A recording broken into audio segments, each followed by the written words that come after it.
என்ன சந்தேகப்பட்டு உண்மையை மறைச்சது நீ. எனக்கு உன் மேல நம்பிக்கை இல்லைன்னு சொல்றியா? யாரு என்னதான் சொன்னாலும் சீ, வாய் மூடு.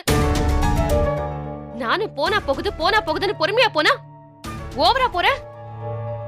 என்ன சத்தம் போட்டு பேசுனா நீ சொல்றது நியாயமா இருமா? இந்த உலகத்துல இருக்க எவன்கிட்ட வேணா இந்த விஷயத்தை பஞ்சாயத்து வைக்க சொல்லு. ஒருத்தன் தப்புன்னு சொல்லட்டும், நான் ஒத்துக்கிறேன்டா. கட்டின பொண்டாட்டி இருக்கிறப்போ அடுத்த பொண்ணுக்கு ஆசைப்பட்ட உன் அண்ணன் ஒரு அயோக்கிய. அண்ணன் பண்ண தப்ப மறைக்கிறதுக்காக என்ன போட்டு டார்ச்சர் பண்ண நீ ஒரு ஃப்ராடு. கல்யாணமான உனக்கும் அந்த மயிலுக்கும் முடிச்சு பொண்ணு நினைச்ச உன் அண்ணி ஒரு அசிங்க பிடிச்சவங்க.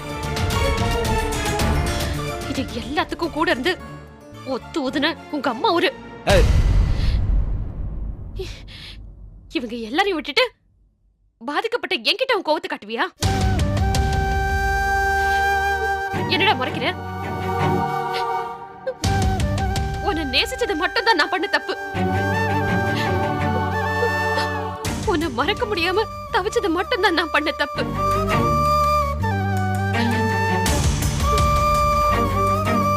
பேசி முடிச்சிட்டியா? சத்தமா பேசி உன் சந்தேகத்தை மறைக்க பாக்குறியா? இல்ல, நான் உன்னை சந்தேகப்படவே இல்ல.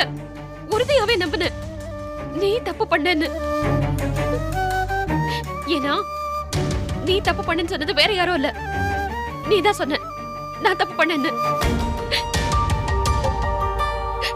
உன்னை படைச்ச கடவுளே வந்து சொன்னான்னு நான் நம்பியிருக்க மாட்டேன். ஆனா நீ சொன்ன நான் தப்பு பண்ணேன்னு, அதனால மட்டும்தான் நான் நம்பினேன்.